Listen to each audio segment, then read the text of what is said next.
In order to log into the admin interface of Django, we first need to create a super user.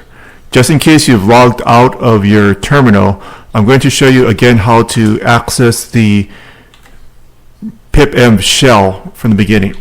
So the command is pipenv shell. If you've already done this and your prompt shows the name of the virtual environment at the beginning, you don't need to do this. So it's going to launch the shell. Get into the directory where you have the manage.py file. Run python manage.py,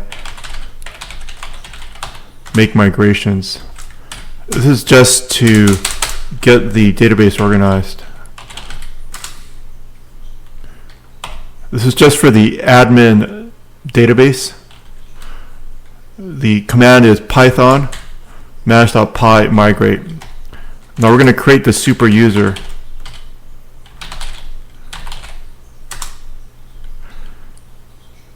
You can pick whatever username you want. My name is Craig, so I'm going to pick Craig. You can leave the email address blank. Pick any password.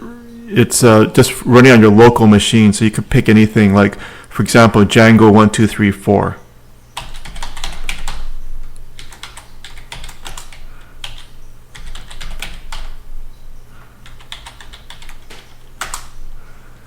Now that we've created a super user, we're going to try to log in. After you create the super user, we're going to start the Django server again. The command is python manage.py run server.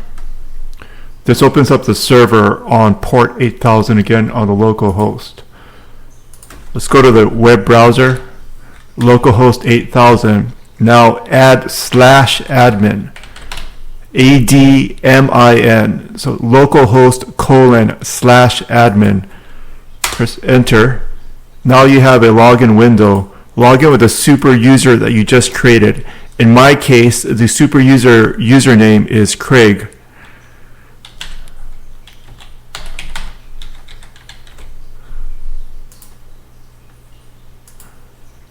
You can now log in to the admin interface.